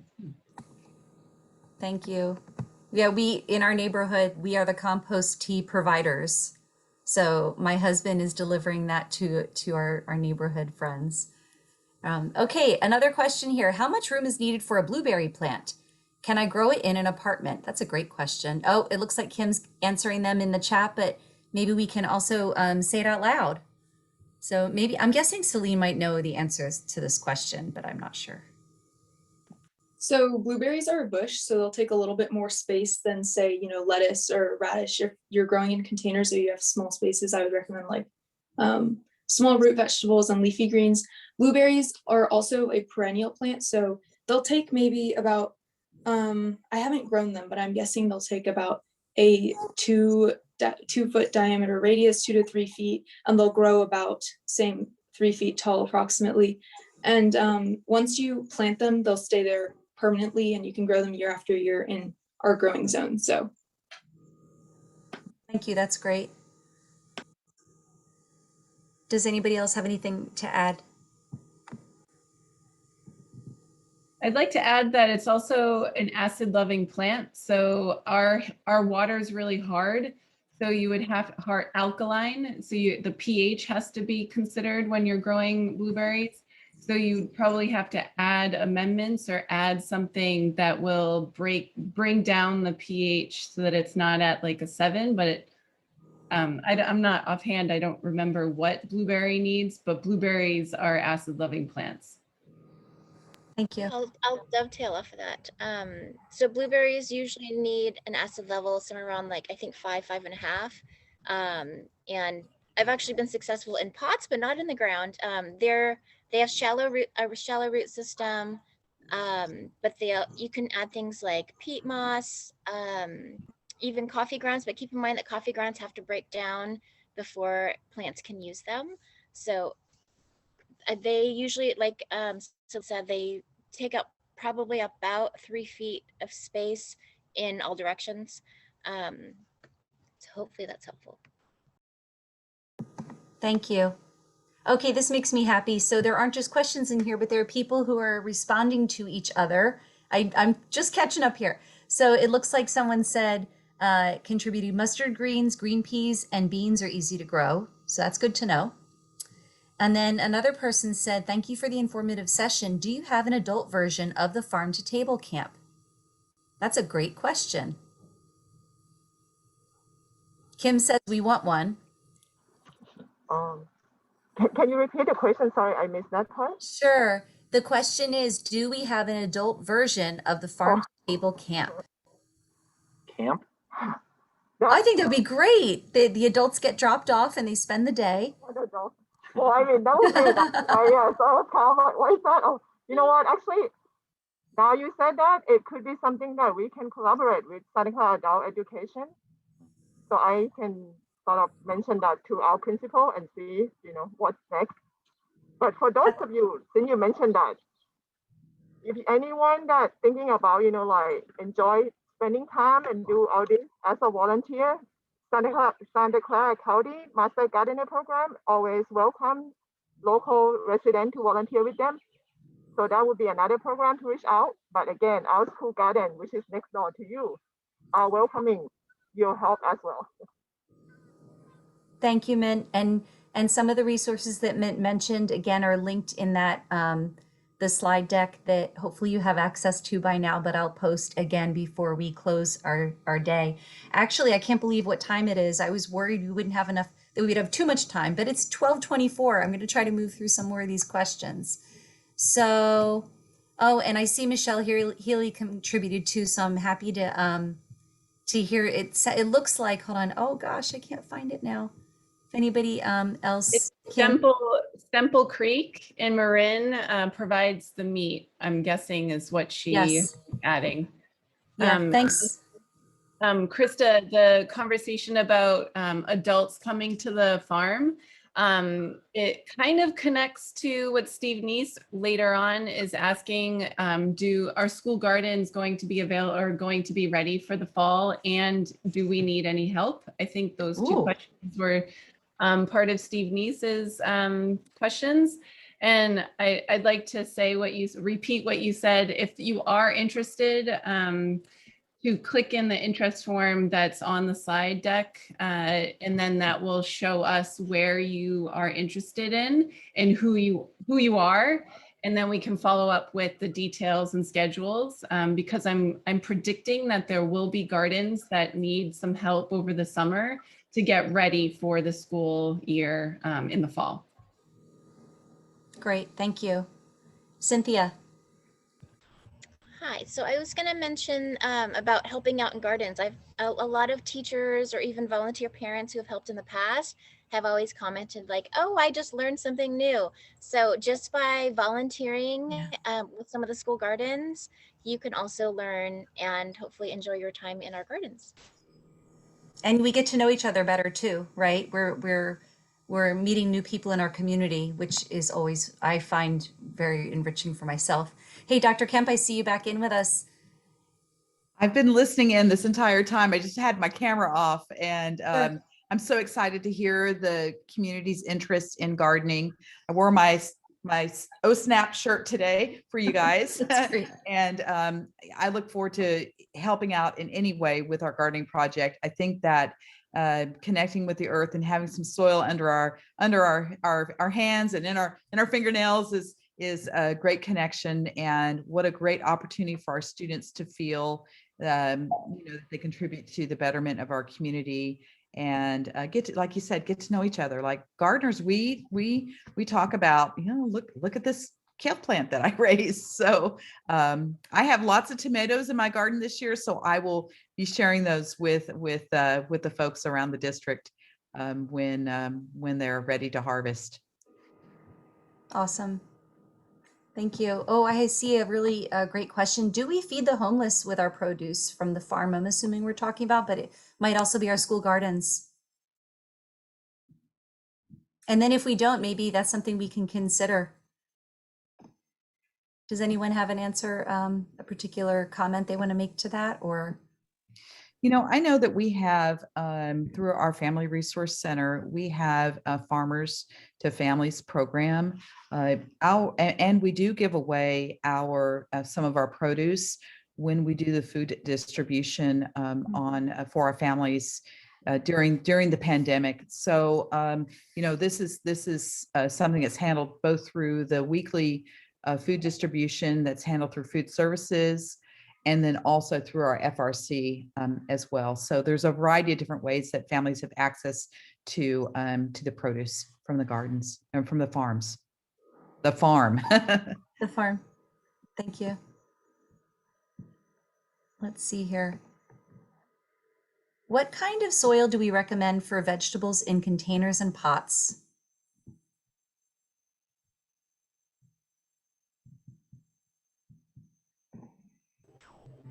I'll be happy to share. Thank you. I've taken some gardening classes from Love Apple Farms and have learned a lot from Cynthia Sanders and Sandberg. And so I learned from her that you want to get a mix of a good potting soil, as well as add add compost and even worm casting. So you get all your nutrients naturally from just everything from the earth. Thank you. Let's see here. Can I yes, say please. something for a second? Sure. I follow on Facebook a woman, a program called Garden Answers. I don't know if anybody watches. This is a gardener out of Idaho, and she talks a lot about prepping the soil. She uses biotone as a I think it's an organic fertilizer that you mix into your soil that when, like, very often with gardeners, what I'm finding, and because I do a lot of container gardening, at the end of the season, you have like the soil that you want to reuse the next year. And so how do you like prep that soil? And you need to enhance it and enrich it for the next planting, right? So so she talks a lot about container gardening, and of course she has a large property that they garden. But I think if you want to follow that, she's a really entertaining, and she shows how to container garden, how to do a garden, of course, like a small farm that they have, landscaping ideas that you can follow. And I really like to watch. I watched it during the pandemic. Let me tell you, that was what I was doing last March. Was I found her. So I think it's called Gardening Answers or Garden Answers on Facebook. Thank you. It is on my clock. It says 12:30. I really want to make sure there's one question on here I want to make sure we answer. Any suggestions for a natural homemade plant bug spray? Good question. Hi. So we've been I don't know if you guys know. So the farm here is all organic, and so we have a really bad case of aphids or mealybugs out here. So we've been trying a couple of different methods. They're both sprays. One was a baking powder, soap, and water solution, and then the other one was just white vinegar, soap, and water mixture. And we found out that the vinegar worked the best for us in out here. It killed the mealybugs. I think within the second day, they were gone. So we're gonna do a application once a week for it, and it's especially the kale, the broccoli, and the cauliflower hit hard with it. They beat all the brassicas. So, but for the aphids or the mealybugs, that seems to work best for us. Thank you. And then, all right, Joe, are you able to put the that first slide back up for the that way any of our viewers can connect back to the documents and all the resources that we've shared? And I can definitely, we are past our time, and so I just want to make sure we say thank you. But I'm definitely willing, and maybe a few others of us are willing to finish following up on some of these questions. Does anybody else want to say anything? Dr. Kemp, maybe. I do want to recognize that we have two of our trustees in the audience today. Oh, great. Trustee Muirhead and Trustee Ryan here. So I want to thank them. I know it's Freya's mom is here. So thank you so much for joining us. This is our first event, right? And we hope to grow it next year. I've been so honored to be invited, and thankful for our staff, for Krista, for you, and for everyone who's here, for David and everyone. So I appreciate it, and thank the audience for being here today.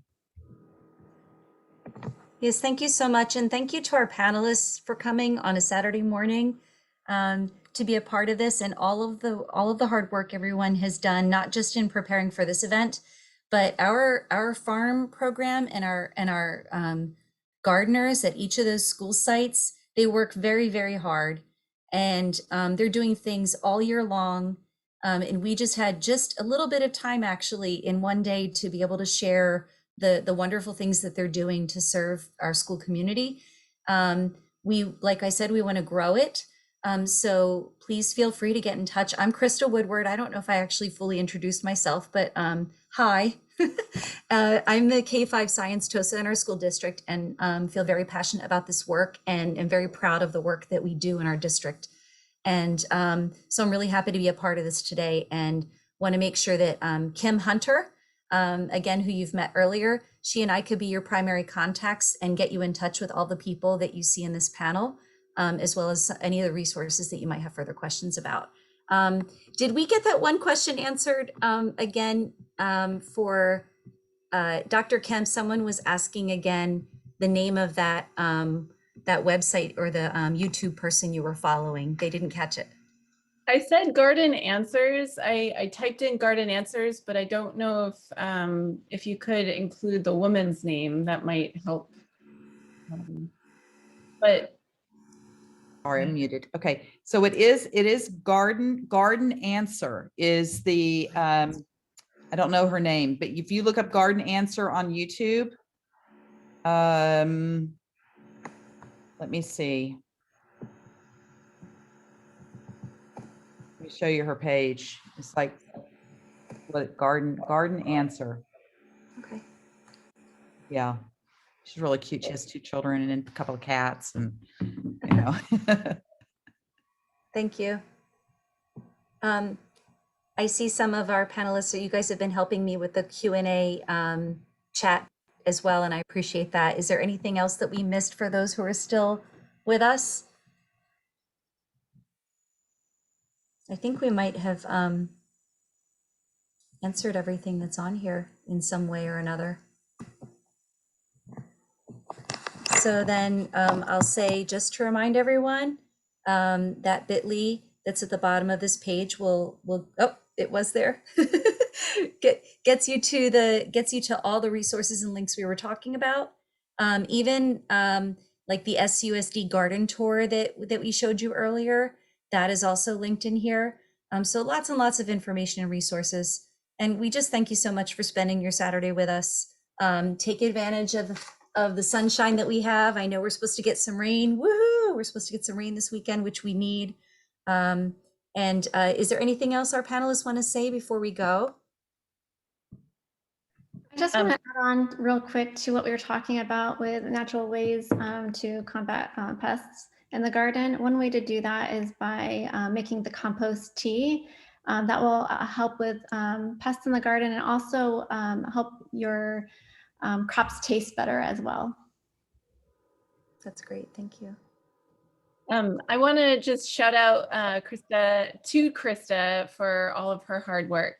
And this wouldn't be possible without her persistence and diligence. And I'm passionate about this topic of climate change and bringing the connections to agriculture and to our stomachs, because we have to eat.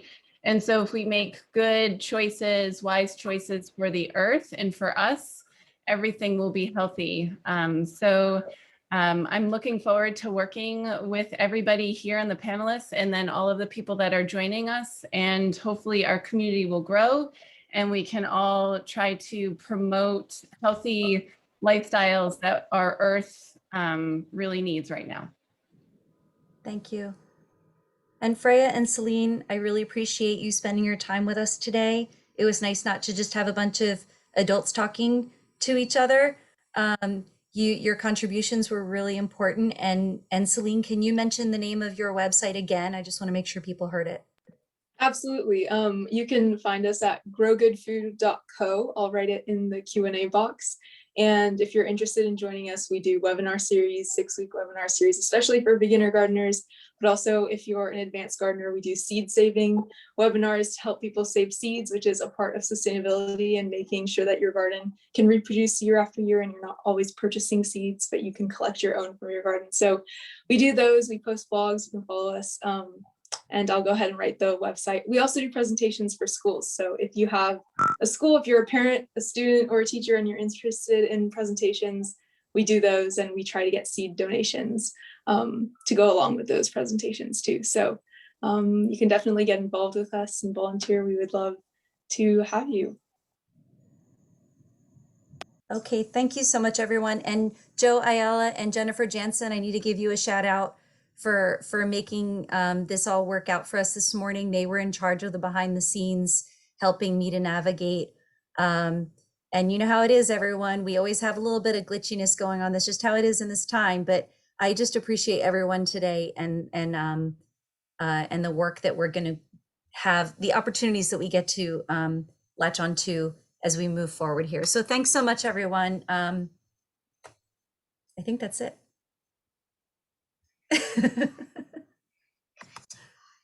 My son wants to say bye. He's been standing around. We were at a soccer game before this happened today. This is my kid, one of my kids.